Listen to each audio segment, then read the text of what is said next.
Hi, I'm Eric Kreider with Starry Web Designs. Actually, I'm his avatar. Eric has social anxiety, and talking through an avatar makes this a little easier for him.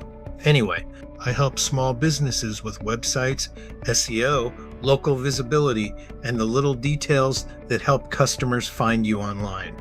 And one of the scariest things that can happen to a local business is waking up and realizing your Google Business profile has been suspended. That profile is not just a listing. For many local businesses, it is where customers find your phone number, check your hours, read your reviews, get directions, and decide whether they are going to call you or someone else. So if your profile gets suspended, it can feel like your business disappeared from Google. And in some ways, it may have, but before you panic and before you create another listing, slow down.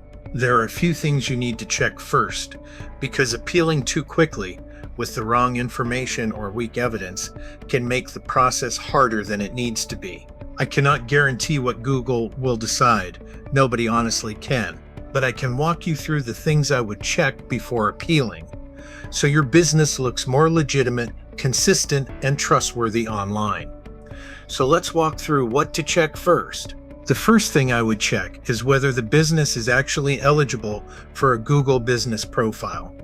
That sounds obvious, but it matters. Google generally wants businesses that make in-person contact with customers during their stated business hours. It can be at a storefront.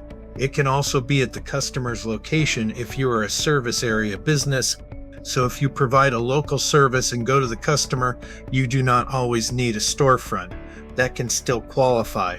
But if the business is online only, lead generation only, or using an address it should not be using, that is where problems can start. If your business does not meet Google's eligibility rules, appealing without fixing that issue probably will not help. The second thing I would check is the business name. This is a big one.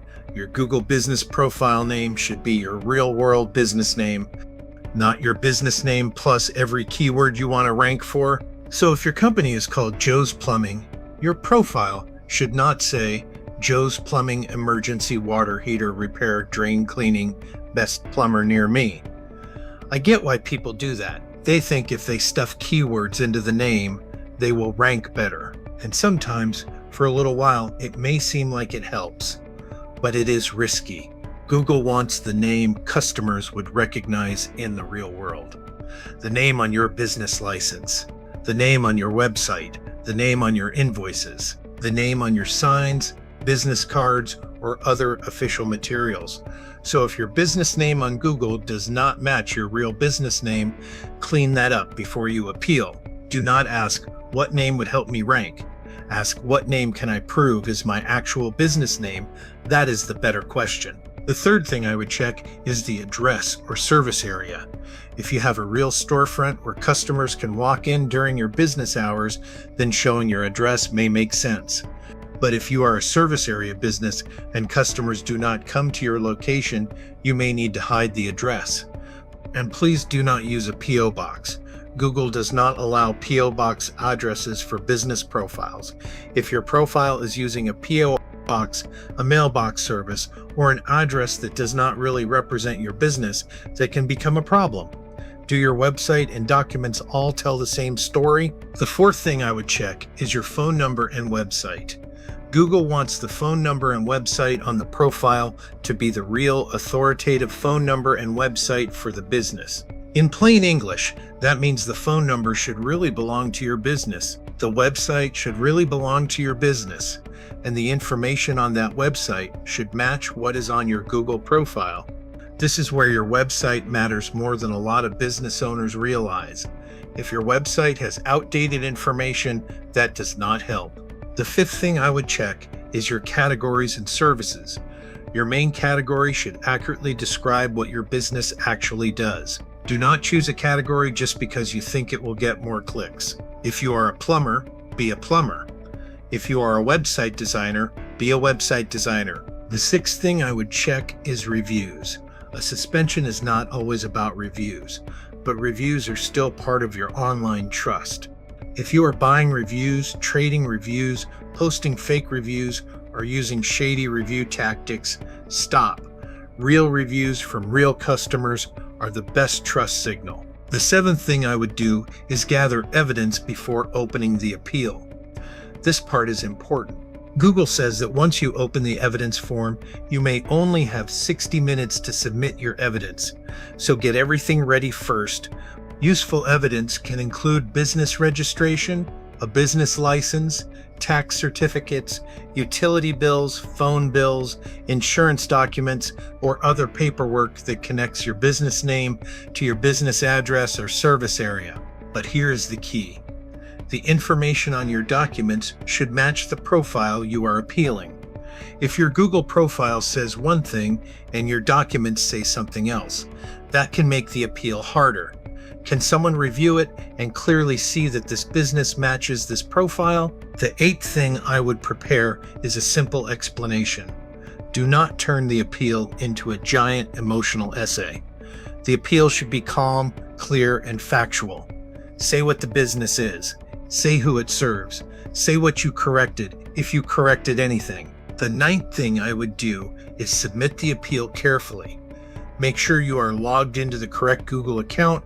Read the reason Google gives you. Do not rush. If Google gives you the option to add evidence and you have strong evidence, add it. Then submit the appeal and wait. Do not create new profiles. Do not keep changing the profile over and over. Do not make the situation more confusing.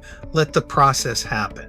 And if the appeal is denied, you may still have options, but strong evidence and clean business information matter. Now, here is where I want to be really clear. I cannot guarantee that Google will reinstate your profile. But what I can help with is cleaning up the things that make your business look more legitimate online. Because when all of those things match, your business looks more trustworthy.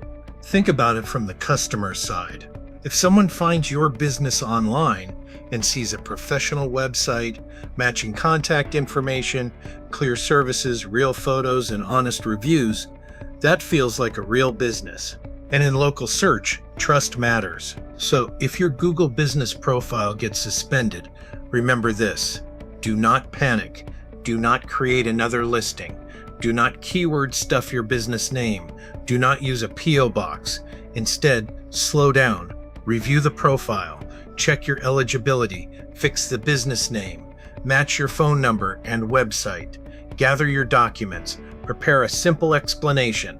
Then appeal carefully. And remember, no one can promise what Google will decide. Anyone claiming that should be a big red flag. But I can help you clean up the things that make your business look more legitimate, consistent, and trustworthy online before you appeal, if this all seems like too much for you. Thanks for watching, and if you haven't already, please like and subscribe for more helpful videos.